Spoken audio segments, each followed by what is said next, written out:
Assalamualaikum warahmatullahi wabarakatuh. Saya Bagas Syafri Utomo dari 11 MIPA 3 absen 4. Di sini saya akan mempresentasikan hasil PPT PJOK saya yang berjudul penggunaan masker saat berolahraga. Dimulai saya akan menjelaskan tentang coronavirus atau COVID-19 yang sedang sekarang pandemi ini.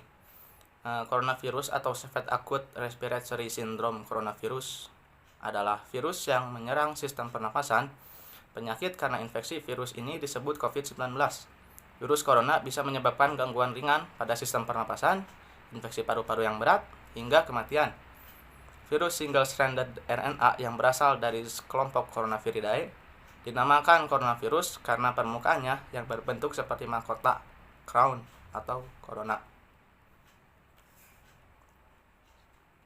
Selanjutnya, saya akan menjelaskan tentang penggunaan masker. Penggunaan masker, penularan virus corona dapat melalui droplet atau percikan yang dikeluarkan pada saat kita batuk atau berbicara. Penularan terjadi ketika percikan terhirup oleh orang lain yang ada di sekitar kita. Oleh karenanya, masker dibuat untuk melindungi diri dari droplet yang dikeluarkan oleh orang lain, agar tidak masuk ke hidung dan mulut kita, ataupun sebaliknya, agar droplet kita tidak mengenai orang lain, karena tidak tahu kita atau lawan bicara kita yang sedang menjadi pembawa virus. Selanjutnya, sesuai judul, di sini saya akan menjelaskan larangan masker untuk olahraga. Perdebatan mengenai memakai masker saat berolahraga di masa pandemi ini, infeksi virus corona beberapa waktu lalu membuat Organisasi Kesehatan Dunia atau WHO mengeluarkan rekomendasi khusus. WHO merekomendasikan agar kita tidak perlu mengenakan masker saat berolahraga, karena bila kita menggunakan masker saat berolahraga membuat tubuh kesulitan memperoleh oksigen. Nah, padahal kita saat berolahraga itu kita memerlukan banyak sekali oksigen daripada kita tidak saat berolahraga. Nah, selanjutnya di sini saya akan menjelaskan dampak-dampaknya penggunaan masker saat berolahraga. Nah, yang pertama adalah dapat menyebabkan hipoksia. Lalu yang kedua, detak jantung lebih cepat. Yang ketiga, perubahan respon imun. Lalu yang keempat, perubahan metabolisme tubuh. Nah, lalu yang kelima, jika masker kita basah atau masker kita lembab, dapat menjadi sarang bakteri atau sarang kuman itu sendiri. Nah, selanjutnya saya akan menjelaskan tips berolahraga di masa pandemi ini. Yang pertama, memilih lokasi yang tidak banyak orang. Lalu yang kedua, jika berolahraga di luar, menerapkan physical distancing. Lalu yang ketiga, usahakan berolahraga di rumah saja, seperti senam, yoga, atau dan lainnya. Lalu yang keempat, minum air secukupnya. Nah, lalu yang selanjutnya, di sini saya akan menjelaskan intensitas olahraga.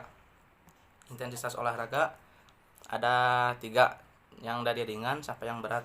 Yang pertama, ada intensitas olahraga ringan. Contohnya, seperti jalan santai, memanah, menembak, catur, ataupun yang lainnya. Nah, intensitas olahraga ringan ini masih diperbolehkan menggunakan masker, karena tidak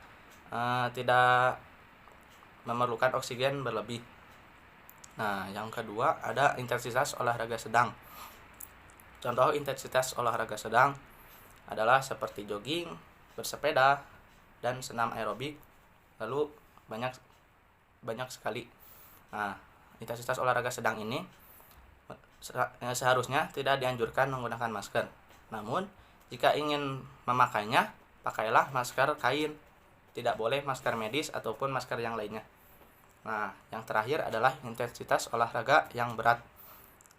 Contohnya intensitas olahraga berat adalah renang, sepak bola, basket, dan lainnya. Nah, intensitas olahraga berat ini dilarang menggunakan masker karena akan berbahaya bagi penggunanya. Nah, karena tidak boleh menggunakan masker saat intensitas olahraga berat. Nah, sekian dari saya. Mohon maaf bila ada kesalahan kata. Terima kasih, selalu jaga kesehatan dan berolahraga yang rutin.